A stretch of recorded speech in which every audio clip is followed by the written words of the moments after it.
Hi, welcome to my craft room.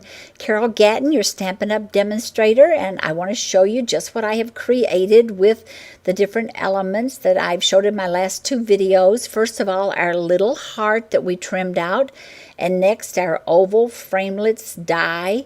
And it's amazing how you can emboss your paper with this. Just make sure that blade is up. We're going to be making a square card, so 5 1/4 by 10 1/2.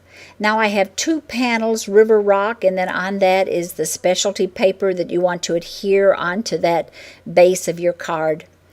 Just to really emphasize this oval shape, I'm taking River Rock ink and I am sponging around that oval shape.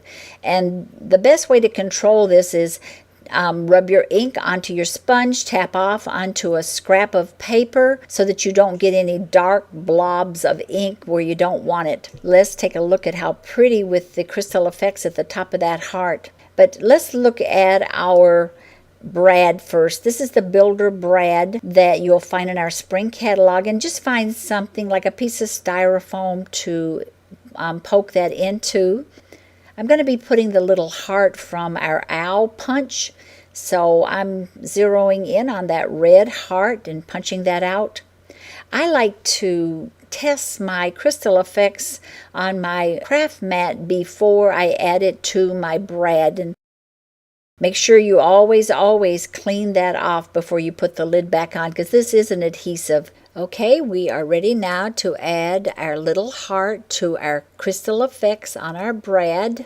And then you have a whole sheet of little domes here, and these are sticky, but not quite sticky enough to hold this together.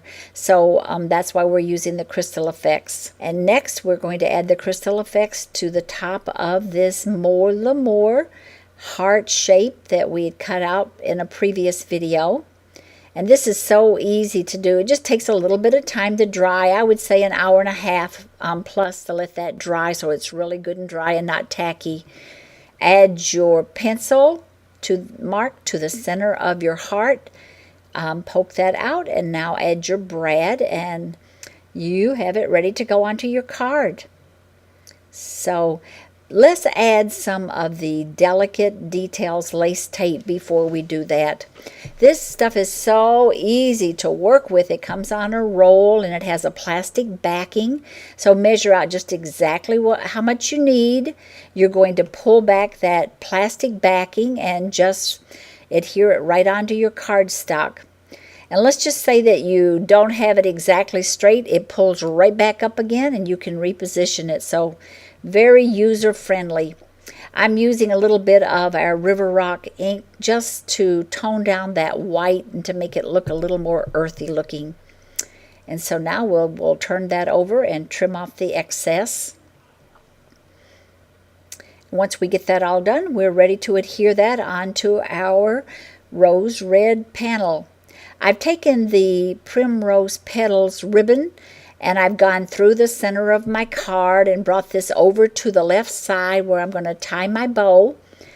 And if any of you have difficulty in tying bows, I'd be happy to do a video on that. Just let me know, but I know there's lots of them out there. So I want to trim off my ends and add a little bit of multi-purpose adhesive to the back of this heart. And just bring that down just a little bit. We want to show off where we've done that embossing.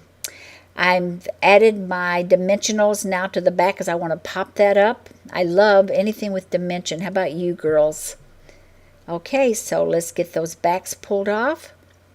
And I pulled my ribbon over to the side, and I found it the easiest if I held on to that panel on the two corners. And then I'm able to position that right into place. And sometimes those bows don't always want to cooperate, so if you just take a little glue dot, it's amazing. It's like hairspray for your hair. You make it go where you want it to. Just adhere it down. Well, I hope you've gotten some tips from the creation of this card, and go to my blog. There I have all the information and measurements. And until next time,